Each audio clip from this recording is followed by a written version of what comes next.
어떤 병자가 있으니 이는 마리아와 그 자매 마르다의 마을 베다니에 사는 나사로라.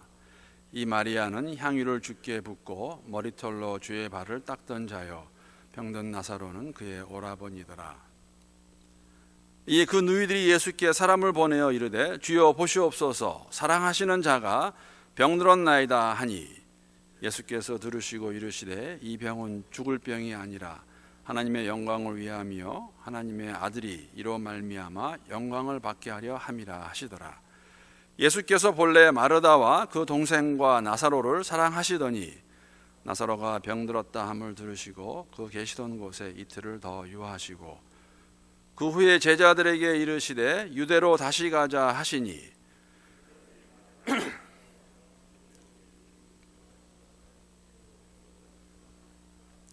예수께서 대답하시되 낮이 12시간이 아니냐, 사람이 낮에 다니면 이 세상의 빛을 보므로 실족하지 아니하고 밤에 다니면 빛이 그 사람 안에 없는 거로 실족하느니라. 이 말씀을 하신 후에 또 이르시되 우리 친구 나사로가 잠들었도다. 그러나 내가 깨우러 가노라. 제자들이 이르되 주여 잠들었으면 낫겠나이다 하더라. 예수는 그의 죽음을 가리켜 말씀하신 것이나 그들은 잠들어 쉬는 것을 가리켜 말씀하신 줄 생각하는지라. 이에 예수께서 밝히 이르시되 나사로가 죽었느니라. 내가 거기 있지 아니한 것은 너희를 위하여 기뻐하노니 이는 너희로 믿게 하려 함이라. 그러나 그에게로 가자 하시니 디드모라고 하는 도마가 다른 제자들에게 말하되 우리도 주와 함께 죽으러 가자 하니라. 아멘. 하나님의 말씀입니다. 오늘 이 말씀 가지고 주님의 때, 주님의 방법이라는 그러한 제목으로 함께 이 말씀을 상고하기를 원합니다. 월요일 오후에 어떤 지인 목사님으로부터 받은 카톡이 하나 있는데 그 내용 일부분을 제가 잠깐 먼저 읽어드리겠습니다. 안녕하세요. 저는 지금 한국 평창에서 600여 명의 목회자들이 모인 가정교회 컨퍼런스에 참석 중입니다. 18년 만에 만난 신학교 동기들도 만났네요. 이곳 한국에서는 최근 목사들이 정치하다 칼부림하고 대형교회 사모가 양심선언하고 난리인데 그 와중에도 영혼 구원에 뜨거운 열정을 가진 순수한 목사님들을 만나고 소박한 사례 발표를 들으면서 마음이 정화되는 중입니다. 조국 교회를 보며 무너져 내렸던 마음에 다시 소망이 보이기 시작하네요. 그리고 이제 다시 개인적인 이야기 이렇게 썼습니다. 아니 어떻게, 저도 잠깐 읽은 내용이긴 하지만 이 칼부림하는 목사가 있을까, 정말 어처구니 없다는 생각을 저도 가져보았습니다.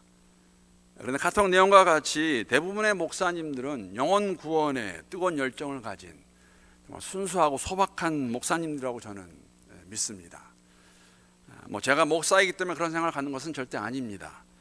저도 믿는 가정에서 태어나서 말씀을 드렸지만 평생을 교회에서 자라오면서 제가 보고 듣고 느낀 경험한 대부분의 목사님들은 정말 특히 저희가 어렸을 때는 힘들게 어렵게 목회에 대한 소망을 가지고 하시던 분들인데 정말 그분들에게는 부르심이 있었기 때문에 기쁨과 영혼을 사랑하는 마음을 가지고 목회하신 분들이 많이 계셨고 지금도 많이 계시는데 이런 목사님들조차도 신문에 나오는 칼부림한 목사 그러한 기사 보면서 도매급으로 목사들이 다 욕을 먹고 있는 것이 아닌가 하는 생각을 가져보았습니다.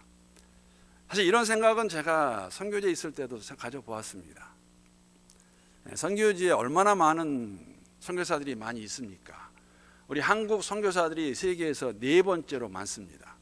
나오신 분들, 그분들과 이렇게 교제하면서 또 그분들의 사역을 듣기도 하고 보기도 하면서 어떨 때는 그런 생각 가질 때가 있었습니다. 제가 선교사임에도 불구하고 저분 어떻게 여기까지 왔을까 생각 가진 적도 있었습니다. 아마 그런 분들의 이야기를 우리가 듣게 되고 알게 되면은 또 도매급으로 욕을 먹는 게 선교사들이 아닐까 하는 생각도 가져보았습니다.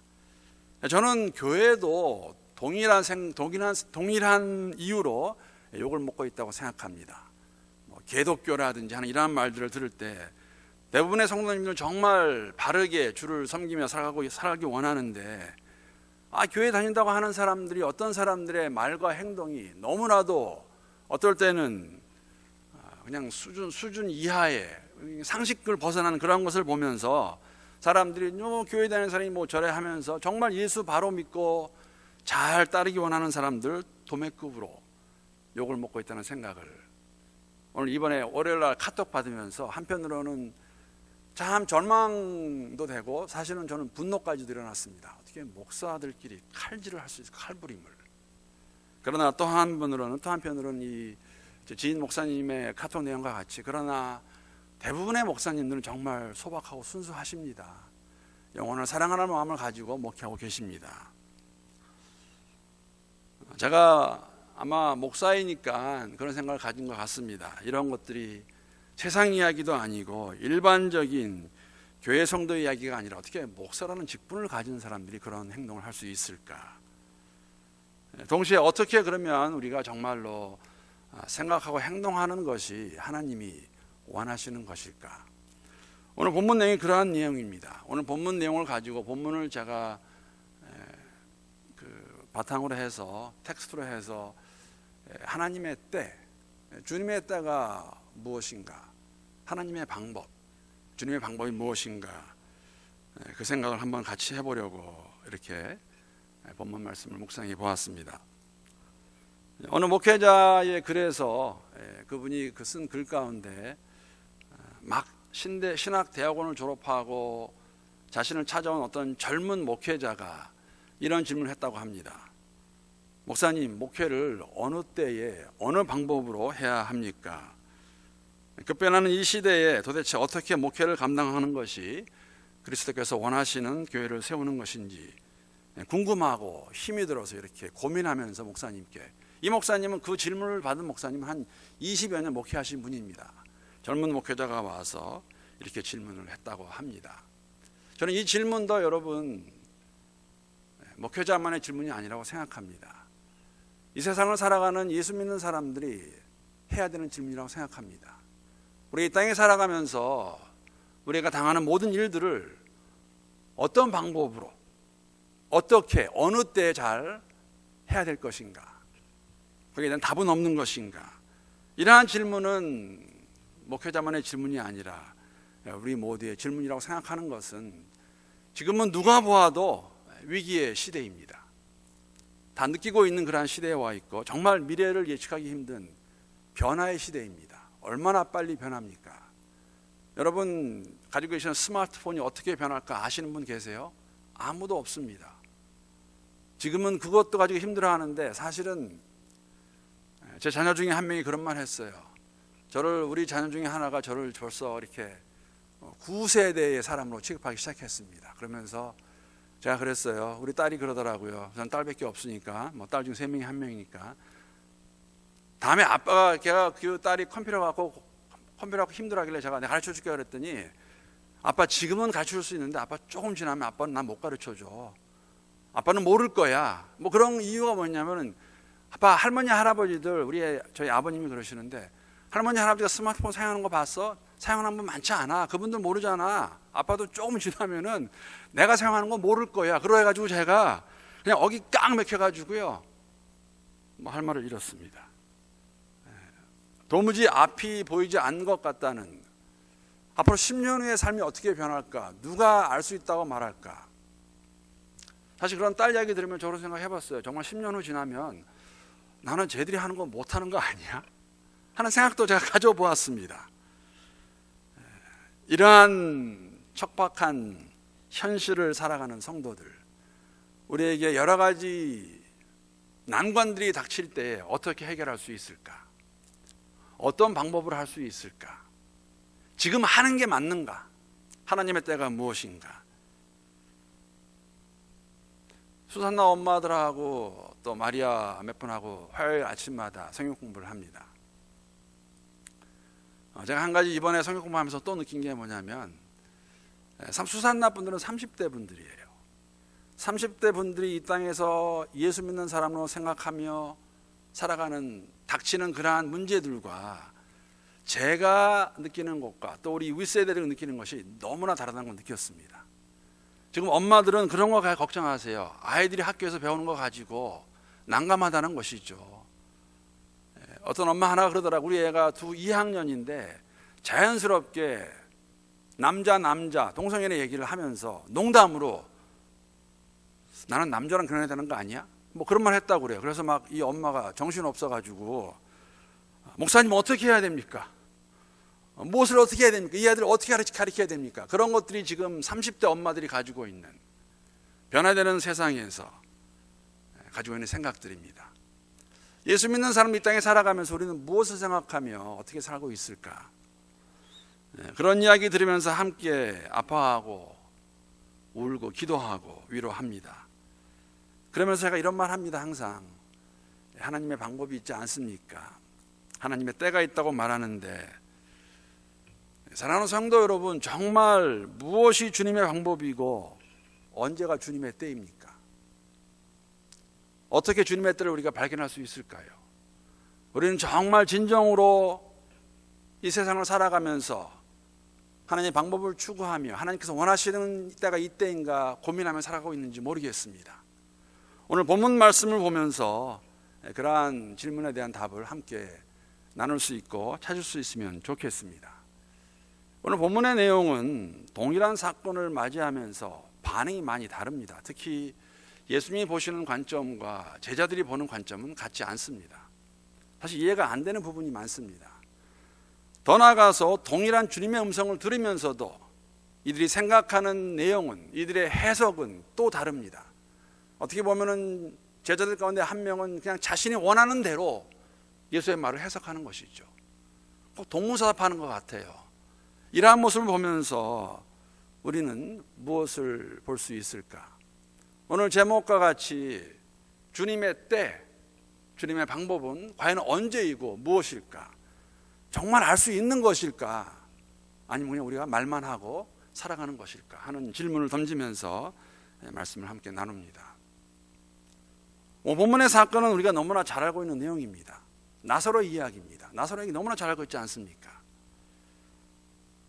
근데 예수님께서 오늘 본문 보게 되면 나사로가 잠을 자고 있다고 이렇게 묘사합니다. 잠을 자고 있다. 그래서 그를 깨우러 가시겠다고 말씀하시는데, 지금 흥미로운 것은 제자들은 나사로가 죽을 병에 걸린 줄 알았어요. 그런데 예수님께서 잠을 자고 있다고 말씀하시고 깨우러 간다고 그러니까 제자들은 뭐냐면 그곳에 가셔서 그냥 깨우시면 되는구나 하고 생각합니다. 그럴 때 예수님께서 그들에게 말씀하시죠. 아니, 자는 게 아니라 죽었다, 살리러 간다. 그럴 때 제자들이 그것을 이해하게 되는, 그러니까 제자들은 이해하지 못해서 처음에 잔다는 의미가 무엇인지 몰랐습니다. 이해하지 못하는 제자들. 또 다른 이 사건에 우리에게 질문을 주는 것은 무엇이냐면, 지금 베다니의 나사로의 집에 가야 되는데 제자들이 너무나 잘 알고 있습니다. 왜냐하면 베다니에 가게 되면, 예루살렘 근방에 가게 되면, 근처에 가게 되면 예수를 죽이기 원하는 사람들이 많이 있어요. 위험하다는 거 알고 있습니다. 예수님 거기 왜 가시려고 그러세요? 거기에 가시면 바로 며칠 전에 예수님 잡아 죽이려 했던 사람이 그 자리에 있는데 왜 가시려고 그럽니까? 이 말을 듣고 사실 예수님 말씀하세요. 지금은 때가 아님을 알려주시는데 도마는 또 자기 마음대로 해석해요. 그래요? 우리 죽으러 갑시다. 나는 죽을 각오가 돼 있습니다. 라고 말하는 도마. 예수님 말씀하신 그게 아니었는데 그냥 죽음이란 단어 하나 듣고 죽으러 가자고 말을 하는 것 같은 도마의 반응. 분명히 말씀하셔 듣긴 들었는데 무엇을 들었는지 모르겠습니다. 죽음? 나 죽을 각오가 돼 있습니다. 완전히 제가 봤을 때는 좀 동문서답하는 것 같아요. 동일한 사건을 가지고 이해가 다릅니다. 왜 이런 모습이 그들에게 있었을까? 예수님 한 3년 잘 따라다녔으면 예수님의 생각과 마음을 좀 더 잘 이해하고 알 수 있지 않았을까? 여러분, 나사로 사건은 거의 공생의 마지막 부분입니다. 3년간 이들 뭐 보고 다녔을까 도대체? 뭘 들었고 뭘 이해했을까? 저는 그런 생각도 들었어요. 우스갯소리입니다. 한 4년 반 저하고 지내셨으면 제 마음과 뜻을 조금은 이해할 수 있지 않을까? 그런 생각을 하면서도 사람은 사실 그렇게 쉽지 않다는 것, 오늘 본문 보면서 예수님과 3년을 먹고 마시고 함께 생활했는데, 함께 생활했습니다. 나를 따르라 하는 그 제자들, 그의 음성을 듣고 3년간 함께 먹고 마시고 자고 듣고 기적을 보고 다 경험했는데도 공생의 마지막 부분에 와서 이렇게 동문서답하는 것이 맞는 것일까 하는 생각을 가져보았습니다. 여러분, 그런 이유 중에 하나가 무엇이냐면 나사로의 사건은 부활의 사건과 연관이 있습니다. 왜냐하면 죽은 나사로를 살리시는 모습이기 때문에. 여러분은 아시겠지만 아까 조금 전에 말씀드렸는데 좀 알아들을 수 있을 만한데, 이 죽은 나사로를 가리켜서 잠잠한 의미가 무엇인가 그들이 알만도 한데, 오늘 본문에 특히 11절에 14절의 내용을 보게 되면 정말 이 말이 동문서답인 거 제가 한번 읽어보겠습니다. 다시 한번 읽어보겠습니다. 이 말씀을 하신 후에 또 이르시되 우리 친구 나사로가 잠들었도다. 그러나 내가 깨우러 가노라. 제자들이 이르되 주여 잠들었으면 낫겠나이다 하더라. 깨우면 된다는 이야기죠. 예수는 그의 죽음을 가리켜 말씀하신 것이나 그들은 잠들어 쉬는 것을 가리켜 말씀하신 것인 줄 생각하는지라. 지금 다른 이야기예요. 예수께서 밝히 이르시되 못 알아들으니까 뭐라고 하시냐면은 나사로가 죽었느니라 라고 말씀하십니다. 여러분, 죽은 나사로를 가리켜서 잠들었다고 말하는 거 이번에 처음 아닌 거 아시죠? 요한복음에는 나사로의 부활 사건만 나오지만, 나사로가 살아나는 이야기만 나오지만, 누가복음 보게 되면은 우리가 잘 알고 있는 두 비슷한 사건이 기록되어 있습니다. 누가복음 7장에 보게 되면은 나인이라는 성의 과부의 아들을 살리시는 이야기가 기록되어 있습니다. 거기에 보게 되면은 예수님께서 나인이라는 성으로 가실 때에 혼자 가지 아니하시고, 누가복음 7장 11절에 보게 되면은 제자와 많은 무리가 함께 갔습니다. 그래서 나인성으로 들어가다가 거기서 나오는 죽은 자를 메고 나오는 무리를 만나게 되는데, 이 죽은 자가 바로 나인성에 사는 과부의 아들입니다. 그 아들을 보고 뭐라고 말씀하시냐면은 청년아 내가 내게 말하노니 일어나라. 그래서 분명히 일어났습니다. 그것을 제자들이 보았습니다. 첫 번째 사건이 아니에요. 죽은 자를 살리시는 사건을 이미 경험했습니다. 이들이 드디어 보았고 알고 있는 사건이고, 이 소문이 온 유다와 지방에 다 퍼져나갔습니다. 예수라는 자가 있는데 그가 나인성이라는 그 동네에서 죽은 과부의 아들을 살렸다라고 사람들이 이미 알고 있었고, 들어서 알고 있었고, 제자들은 분명히 그것을 목격했습니다. 첫 번째 사건입니다. 두 번째 사건은 바로 다음 장 가게 되면, 누가복음 8장 가게 되면은 회당장 야이로의 딸을 살리시는 이야기가 나옵니다. 여러분, 여기는 더 기가 막힌 이야기가 뭐냐면, 그 집에 갔을 때 딸은 벌써 죽어 있었습니다. 사람들은 죽었다고 그러고 예수님이 잔다고 그러니까 사람들이 웃었어요. 비웃었어요. 뭘 알고 얘기하지 뭘 안다고. 그런데 예수님께서 이런 말씀 개의치 아니하시고 베드로, 요한, 야고보와 야이로의 딸, 즉 야이로와 그의 부인만을 데리고, 가족만을 데리고 그 방에 올라가십니다. 그리고 그들이 보는 앞에서, 저는 다른 사람은 기억도 안 하겠어요, 베드로, 요한, 야고보 세 명은 분명히 그 자리에서 아이야 일어나라 하는 그 음성을 듣고 일어나는 야이로의 딸의 모습을 그들이 보았다는 것이죠. 처음이 아니에요. 죽었다고 말씀하시면서 그들을 깨우셨는데, 아마 나사로를 살리시는 사건은 누가복음으로 치게 되면 한 22장쯤 될 겁니다. 한 거의 마지막 부분이에요. 공생의 마지막이 다 되었습니다. 예수님께서 왜 이 일을, 나사로가 죽어간다는 이야기를 듣고도 의도적으로 어떻게 보면 가지 않으세요. 한 3일 더 머무르세요. 거기서 바로 가지 않으십니다. 왜 그러셨을까? 공생의 마지막 부분이면, 여러분, 공생의 마지막 사건이 무엇입니까? 예수님께서 이 땅에 사신 사건, 십자가의 죽음입니다. 죽으실 거예요. 그런데 죽음이 마지막이 아닙니다. 죽으신 다음에 무슨 일이 있습니까? 부활하실 거예요. 이거를 제자들이 알아야 되고 깨달아야 되는데, 그걸 가르치기 위해서 예수님께서 이걸 이렇게 하시는 것이죠. 나인성의 과부의 아들도 살리셨고, 야이로의 딸도 살리셨고, 이제 나사로를 살리실 것입니다. 그런데 제자들은 아직까지도 감도 못 잡고 있어요. 두 번을 보았는데도. 예수님 오늘 본문의 15절에 이렇게 말씀하십니다. 내가 그곳에 가지 아니한 이유, 왜 그 이야기를 듣고도 바로 베다니에 가지 않았나? 내가 거기 있지 아니한 것을 너희를 왜 기뻐하노니? 너희가 누굽니까? 제자들입니다. 왜? 이는 너희로 믿게 하려 함이라. 그러나 그에게로 가자 하더니 무엇을 믿게 하려고? 부활하실 예수에 대해서, 죽은 자를 살리시는 그 예수님, 며칠 후에는 십자가에 돌아가시겠지만 죽으시겠지만은 다시 사신다는 것이죠. 그것을 보여주시기 위해서. 질문은, 제가 가지고 있는 질문은, 세 번째 이 나사로를 살리시는 그 광경을 목격한 제자들이 정말 깨달았을까? 어떻게 생각하세요? 조금 전에 말씀드렸는데 더 황당한 것은 그 중에 한 명, 제자 중에 한 명은 아마 죽음이란 단어만을 듣고 자신은 예수님과 함께 죽으러 가겠다고 하는 말을 했는지도 모르겠습니다. 그냥 갑자기 16절에 이 말이 나옵니다. 그렇게 하고 있는데 16절에 디두모라고 하는 도마가 다른 제자들에게 말하되 자, 우리도 주와 함께 죽으러 가자 라고 말합니다. 오해를 해도 적어도 지금 이 본문에서는 상당히 많이 하고 있는 것 같은 느낌을 갖게 하는 도마의 반응. 예수님 말씀하시는 것에서는 전혀 귀담아 듣고 있지 아니하는 그러한 도마의 모습. 자기 생각으로 꽉 차 있다가 죽음? 우리도 죽으러 가자. 지금 죽으러 가시는 겁니까 여기에? 나사로 살리시러 가시는데. 저만 느끼는 걸까요? 16절에서 나오는 도마의 반응을. 동문서답, 동상이몽이라는 생각을 가져보았습니다.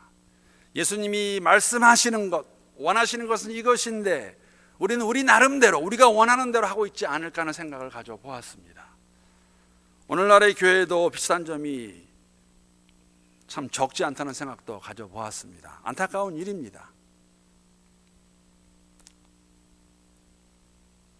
여러분, 우리가 보통 믿음 생활이라고 말하는 것과 종교 생활이라고 말하는 것은 우리 안에는 이제 교회 생활이라고 말하죠. 꼭 같다고 말할 수는 없습니다. 물론 믿음 생활의 모습으로 교회 생활, 종교 생활이 나오는 것은 맞습니다. 그러나 종교 생활을 잘하고 있다고 해서, 교회 생활을 잘하고 있다고 해서 그것이 꼭 믿음 생활과 동일하다고 말할 수는 없습니다. 예수님과 함께 3년을 다녔지만은 예수님을 얼마나 이해했을까? 예수님의 마음을 얼마나 알았을까?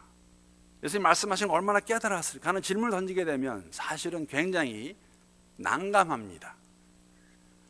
부활하신 예수를 만나고 난 후에야, 사도행전에 가서야 사도들이 정말로 변하는 걸 볼 수가 있습니다. 그냥 3년간의 삶이 기초작업이라 말할 수 있겠죠.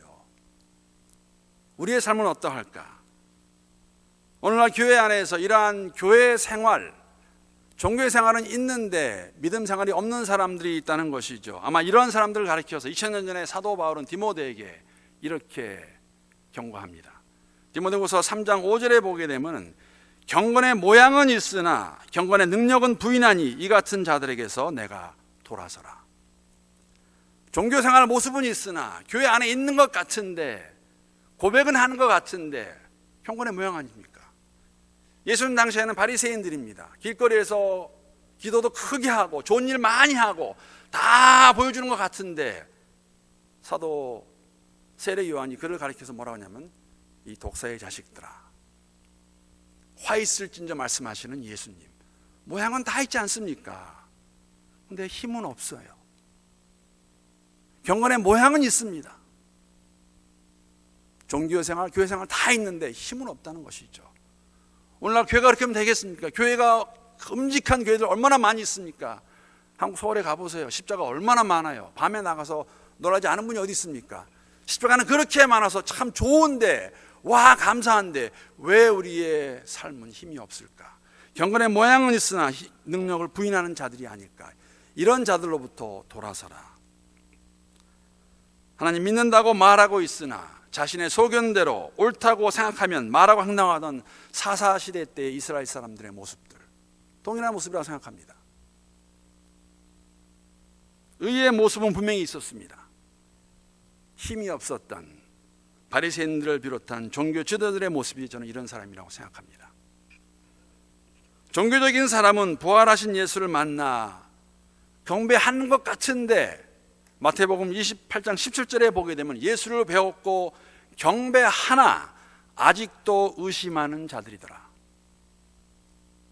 이런 자들이 경건의 모양은 있으나 능력이 없는 자들이고 능력을 부인하는 자들이고 교회 생활을 하고 있으나 믿음이 들어가 있지 않은 그러한 사람들의 모습이 아닐까.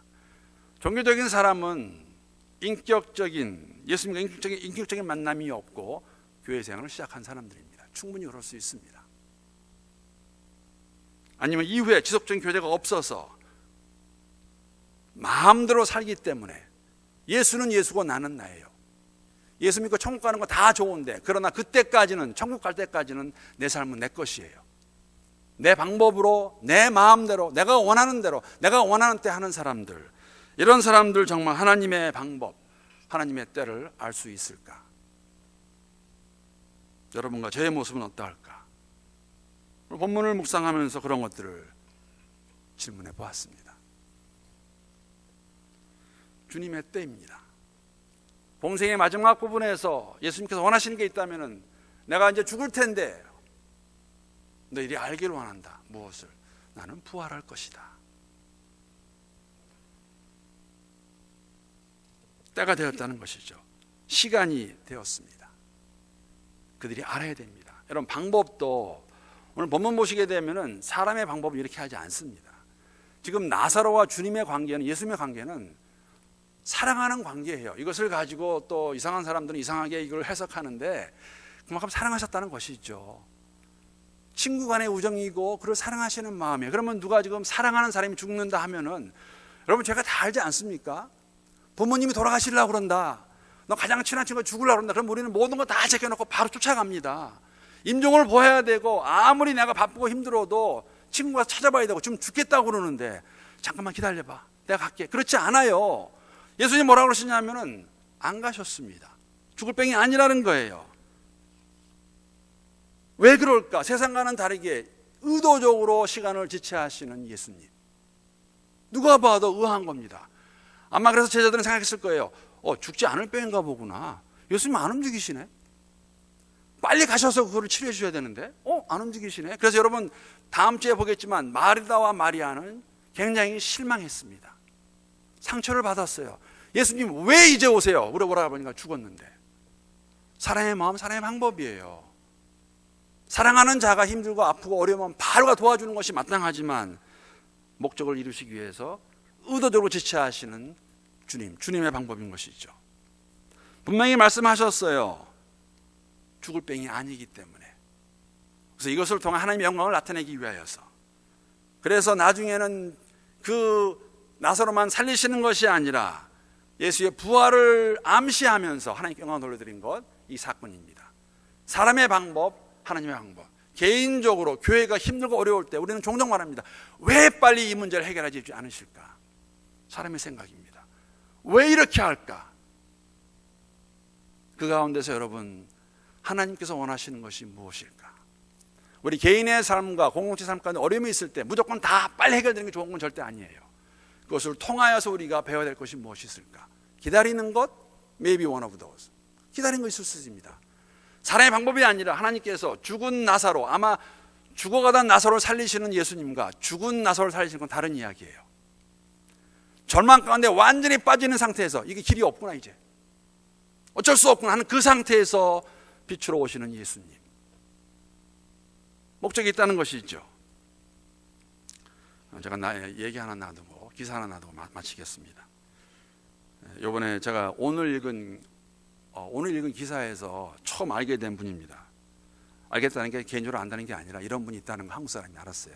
월스트리트가에서 재무 분석사, 그러니까 Certified Finance Analyst 일하시는 한국 분입니다. 한국인 신순규 씨인데 예수 믿는 분이에요. 아주 훌륭하신 분입니다.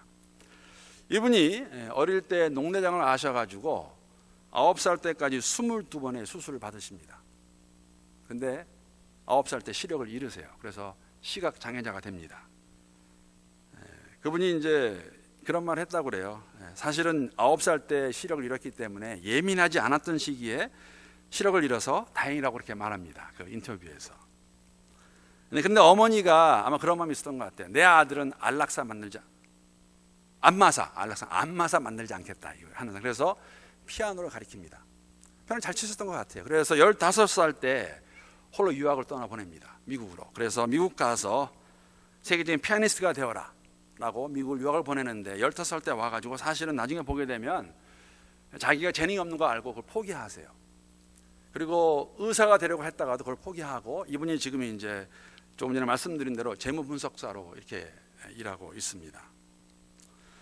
근데 이분이 책을 하나 쓰셨어요. 바로 얼마 전에 나온 책인데 한번 시간 되면 읽어보시면, 저도 읽어보려고 합니다. 책 제목이 눈 감으면 보이는 것들이라는 책을 쓰셨는데, 거기에 보게 되면은 이분이 자신의 삶을 이게 믿는 분이에요. 그 설명하면서 이렇게 쓴 글이 하나 있습니다. 제가 이제 신문 기사를 바로 읽겠습니다. 인생을 내비게이션에 비교하곤 한다. 내비게이션에는 두 종류가 있는데 하나는 길을 잘못 들었으니 돌아가고 하고, 다른 하나는 재탐색해서 새로운 길을 알려준다. 제 인생은 재탐색하는 과정을 계속 밟아온 것 같다. 그래서 아마 이 이야기는 피아니스트가 데려갔다가 그걸 포기하고, 의사가 데려갔다가 포기하고, 그다음에 지금 이제 월스트리트에서 이렇게 Certified Finance Analyst도 일을 하고 있는데, 이분이 이제 한 가지는 뭐냐면, 여러분 월스트리트에서 세계 최초의 시각 장애인 공인 재무 분석사입니다. 없습니다. 처음입니다. 월스트리트에 보지 못하는데 이 재무를 분석하시는 거예요. 근데 이분이 이제 눈 감으면 보이는 것들을 위한 책을 쓰셨는데, 거기에 이런 말을 한다고, 이런 말이 적혀 있습니다. 이분이 왜 굉장하냐면, 여러분 그 파이낸스를 분석하려면, 애널라이즈 하려면 이거 차트를 다 보고 다 해야 돼요. 다 이렇게 해야 되고. 눈으로 봐도 알 수 없는 많은 경제 뉴스와 차트에 휘둘리지 않는 뛰어난 분석가로 알려진 그가 이런 말 합니다. 자, 무슨 말 하냐면, 우리가 눈으로 보는 것의 80%는 쓸모없는 것이라고 말합니다. 이분은 이제 그 분석가로서 내가 뭐 보고 하는 거 80%는 큰 의미가 없다는 것이죠. 저는 이 글을 읽으면서 제 귀가 확 쏠렸어요. 눈이. 그러면서 영적으로 주는 교훈도 참 크다. 우리가 하나님의 때와 방법을 아는 것에는, 우리가 눈으로 볼 수 있는 것에는 어디까지 가냐면 100%도 다 소용이 없다고 말할 수 있다. 왜? 하나님의 방법, 하나님의 때를 알기 위해서는. 조금 전에 말씀을 드린 것 같이 우리가 개인과 공동체에 아픔이 있을 때가 있습니다. 오늘 죽은 나사로를 살리실 예수님께서 그걸 보여주셨습니다. 사람들은 지금 안절부절하고, 마르다 마리아는 지금 좀 예수님 기다리면서 마음이 너무너무 급합니다. 1시간이라도 빨리 오셔야지 우리 오라버니가 죽지 않을 텐데. 근데 그 생각을 못했던 것 같아요. 나사로가 죽으면 죽은 나사로를 살리실 예수님, 거기까지 가지 못했습니다. 오시면 돼요. 오시면 낫는 거 그거 알고 있어요. 그들이. 왜? 보았으니까, 들었으니까. 그러나 죽은 나사로를 살리시는 것을 생각 못했던 것이죠. 바로 가면 될 것 같지만 3일 후에 가십니다. 왜? 하나님의 때가 그때이기 때문에. 하나님의 방법은, 이때의 방법은, 나사로에게 주는 방법은 죽은 나사로를 살리는 거예요.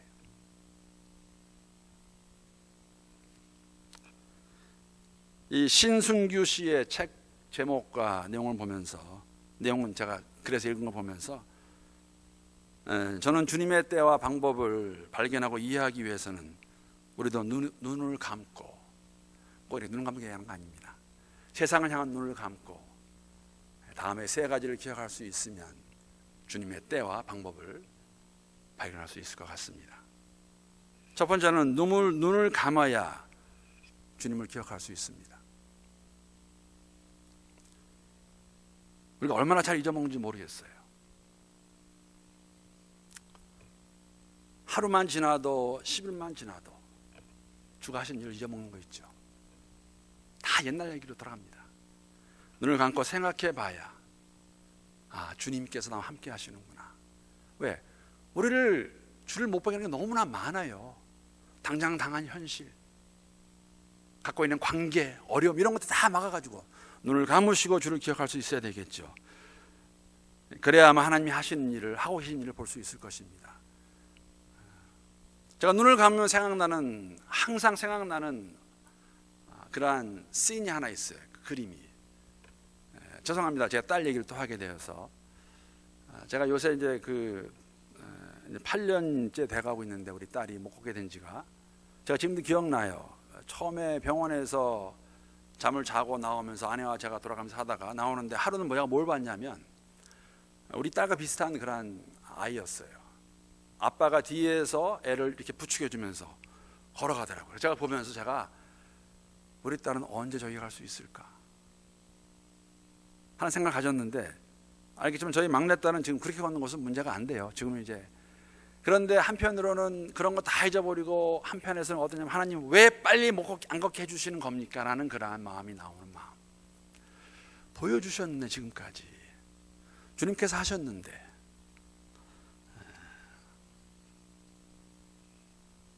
그런데 어떤 사람들은 그런 모습을 보면서도 그런 말도 하더라고요.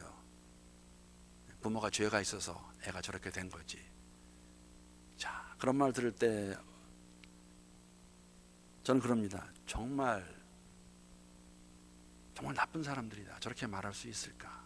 하나님의 은혜와 용서를 깨달았다면 저런 말 할 수 있을까? 여러분, 눈을 감아야 하나님이 하신 일, 하나님의 은혜 기억할 수 있습니다. 안 그러면 보이는 게 너무 많아요. 그것에 움직인다는 것이죠. 두 번째는 눈을 감아야 주님을 전적으로 신뢰할 수 있습니다. 왜냐하면 우리를 신뢰하지 못하는 게 너무나 많기 때문에. 많지 않습니까? 우리를 좌절하게 하는 것들, 할 수 없다고 속삭이는 것들이 너무나 많아요. 너무나 많습니다. 눈을 감으셔야 돼요. 그래야 주님께서 우리를 전적으로 인도하신다고 볼 수 있다는 것이죠. 신뢰할 수 있다는 것이죠. 여러분, 우리 교회가 어려운 지 그렇게 오래되지 않았습니다. 한 4, 5년 전 일이에요. 눈을 감고 생각해 보세요. 하나님께서 어떻게 은혜를 주셨나? 이게 목사가 잘해서 된 일입니까? 운이 좋아서? 장로님들이 교회를 잘 운영해서? 성도들이 착해서? 도대체 무엇이 우리 교회를 오늘까지 인도해 주셨습니까? 하나님의 은혜 아닙니까? 우리가 말로만 할 것입니까? 그렇다면 지금까지 인도하신 그 하나님을 전적으로 신뢰해야 되는데, 눈을 뜨고 있으면 보이는 게 너무 많아요. 이것도 보이고 저것도 보이고, 이것도 안 좋고 저것도 안 좋고. 그러면 주님 신뢰할 수 없지요. 왜? 우리의 방법을 하면 되지 않습니까? 눈을 감고 기도해야 돌아볼 수 있고 감사할 수 있고 하나님 의지할 수 있습니다. 눈을 뜨면 목사가 보이고 장로가 보이고 다 보이잖아요. 그럼 어떻게 하세요? 이래서 마음 상하고 저래서 마음 상하고. 아닙니다. 주님만 바라보셔야 돼요. 주님만 바라보시려면 눈을 감으셔야 돼요.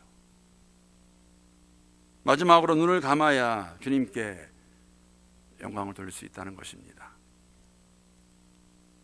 저와 여러분은 우리 스스로를 높일 수 있습니다. 주위에서 그렇게 하라고 하는 사람들이 너무 많아요. 그렇게 우리를 힘주는 사람들이 많습니다. 너무나 많습니다. 모든 것이 다 해결되었을 때는, 다 풀어졌을 때는 여러분 누구에게 영광을 돌려야 됩니까? 하나님께 돌려야지요. 그런데 또 말씀드립니다. 목사가, 장로가, 권사가, 집사가, 원로 목사가, 담임 목사가, 부목사 그 자리를 꿰차고 앉아서 영광 갈아채는 거 있죠. 그 일을 제일 잘하는 사람이 저는 담임 목사라고 생각합니다. 목사들이에요. 말은 뻔질하게 잘하는데 저를 비롯해서 나중에 다 영광을 가져가는 거 있죠. 내가 잘해서, 내가 괜찮아서 한다는 것 아닙니다. 눈을 감으셔야 돼요. 그래야지만 주님만이 보이고 모든 영광은 주님이 다 가져가셔야 됩니다. 다 주님 것이에요.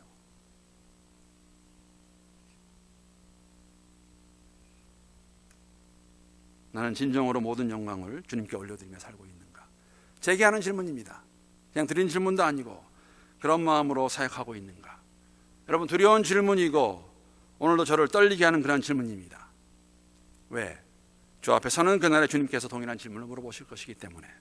너는 정말 내 삶과 사역을 가지고 나를 위해 내 영광 위해서 살았느냐? 라고 물으실 때에 어떻게 대답할 수 있을까? 세상에는 여러 가지 일들이 있습니다. 여러 가지 어려움이 있을 것이고 장애물들이 나온다는 것이죠. 사랑하는 성도 여러분, 우리가 주님의 때를 기다리고 분별하고 우리 때로 하지 마세요. 내 마음대로 하지 마시기 바랍니다. 주의 방법으로 우리 앞에 놓여 있는 장애물들을 함께 잘 넘어감으로써, 잘 헤치고 나감으로써 안 되는 것, 힘든 것, 기분 안 좋은 것, 불만들 보지 마시고 함께 할 수 있는 것, 우리는 하나님의 자녀들이다, 하나님의 은혜다, 그것을 가지고 주의 영광을 위해서, 사랑하는 성도 여러분, 주의 영광입니다. 하나님의 기쁨입니다. 그것을 위해 함께 나아가는 영락 공동체가 될 수 있으면 좋겠습니다. 그런 교회가 될 수 있기를 우리 주님의 이름으로 축복합니다.